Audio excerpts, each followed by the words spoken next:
En France, les syndicats se mobilisent contre la loi travail, ce qui a paralysé presque entièrement le secteur de l'énergie.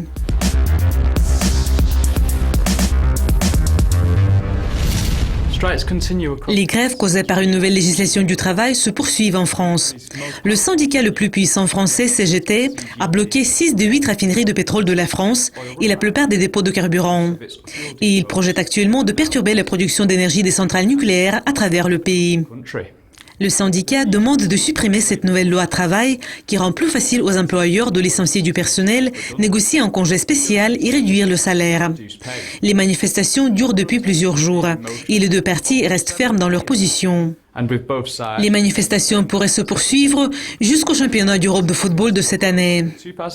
Le Premier ministre Manuel Valls a déclaré devant les membres du Parlement que la CGT ne fait pas la loi dans ce pays. Et il a ajouté « Il n'y aura ni retrait ni modification de la loi ».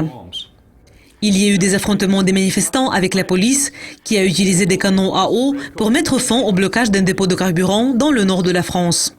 Près d'un tiers des pompes à essence ont déjà épuisé leurs réserves et l'achat de panique oblige le gouvernement à puiser dans les réserves de pétrole stratégiques. Selon le ministre des Transports, Alain Vidal, 40% des stations essence de la région parisienne ont des difficultés d'approvisionnement en carburant. Le président François Hollande a déclaré « Tout serait mis en œuvre pour assurer l'approvisionnement de carburant aux Français et à l'économie ». La CGT a déclaré que les travailleurs de 19 centrales nucléaires françaises ont voté pour la grève. Le réseau public de transport d'électricité de la France, RTE, a déclaré que la production d'énergie nucléaire avait été réduite de 4 gigawatts, ce qui équivaut à 6% de la production totale du pays.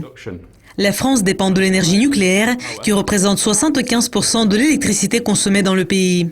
L'industrie du transport est également en grève, ce qui provoque des perturbations des livraisons.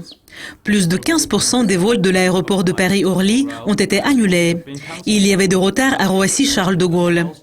Les touristes voyageant en France ont été déjà avertis des possibles retards causés par la grève.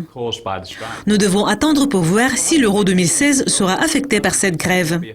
Restez à l'écoute du Cascopi TV. Au revoir.